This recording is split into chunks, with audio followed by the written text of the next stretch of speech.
14ನೇ ತಾರೀಕು ಮುಖ್ಯಮಂತ್ರಿಗಳು ಹೋಗ್ತಾ ಇದ್ದಾರೆ ದಿಲ್ಲಿಗೆ. 3 ದಿವಸ ಅಲ್ಲೇ ಇರ್ತಾರೆ. ನೋಡಿ, 11, 14 ಎರಡು ಡೇಟ್ ಗಮನಿಸಿ ನೀವು. ಬಿಹಾರದಲ್ಲಿ ವಿಧಾನಸಭಾ ಚುನಾವಣೆಗಳ ಘೋಷಣೆ ಆಗಿದ್ದಾವೆ. 6ನೇ ತಾರೀಕು ಮೊದಲ ಸುತ್ತಿನ ಮತದಾನ ಅಲ್ಲಿ. ಫಸ್ಟ್ 121 ಕ್ಷೇತ್ರಗಳಿಗೆ ಮತದಾನ. 2ನೇ ಸುತ್ತಿನ ಮತದಾನ ನವೆಂಬರ್ 11ಕ್ಕೆ. ಅಂದರೆ ಹೈಕಮಾಂಡ್ ನಾಯಕರುಗಳ ಫ್ರೀ ಆಗುವ ದಿನ, ಅಂದರೆ ಈ ಚುನಾವಣೆಯಲ್ಲಿ ಫುಲ್ ಬ್ಯುಸಿ ಇದ್ದಾರೆ ಈಗ ಅವರು.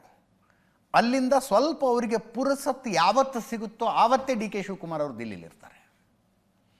ಇದನ್ನು ಹೆಂಗೆ ಅರ್ಥ ಮಾಡ್ಕೋಬೇಕು ನೀವೇ ಹೇಳಿ. ಆವತ್ತೇ ದಿಲ್ಲಿಲಿ ಇರ್ತಾರೆ. ಆಮೇಲೆ ಒಂದಷ್ಟು ಹೈಕಮಾಂಡ್ ನಾಯಕರುಗಳಿಗೆ ಲೆಕ್ಕಾಚಾರಗಳು ಅದು ಇದು ಇರ್ತವೆ. ರಿಸಲ್ಟ್ ಬರೋದು ನವೆಂಬರ್ 14ಕ್ಕೆ, ಮಕ್ಕಳ ದಿನಾಚರಣೆ ದಿವಸ ಬಿಹಾರ ವಿಧಾನಸಭಾ ಚುನಾವಣೆಯ ರಿಸಲ್ಟು.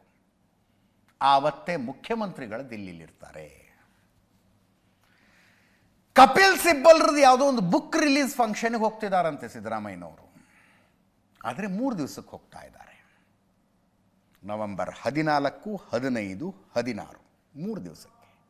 ನವೆಂಬರ್ 14 ಮಕ್ಕಳ ದಿನಾಚರಣೆ, ಜವಾಹರ್ಲಾಲ್ ನೆಹರು ಅವರ ಜನ್ಮದಿನ. ಅವತ್ತು ಅದೊಂದು ಕಾರ್ಯಕ್ರಮದಲ್ಲಿ ಭಾಗಿಯಾಗೋದಕ್ಕೆ ಹೋಗ್ತಿದ್ದಾರೆ ಅನ್ನೋದು ಕೂಡ ರಿಜಾಯಿಂಡರ್ ಬಂದರೂ ಬರಬಹುದು. ಆದರೆ ಎರಡೂ ಡೇಟ್ಗಳು ಇಂಪಾರ್ಟೆಂಟು ಸರ್. 11ನೇ ತಾರೀಕು ಬಿಹಾರದ ಮತದಾನ ಮುಗಿಯುತ್ತೆ, 14ನೇ ತಾರೀಕು ಬಿಹಾರದ ರಿಸಲ್ಟ್ ಬರುತ್ತೆ. 11ನೇ ತಾರೀಕು ಡಿ ಕೆ ಶಿವಕುಮಾರ್ ದಿಲ್ಲಿಗೆ ಹೋಗ್ತಾರೆ, 14ನೇ ತಾರೀಕು ಸಿದ್ದರಾಮಯ್ಯನವರು ದಿಲ್ಲಿಗೆ ಹೋಗ್ತಾರೆ.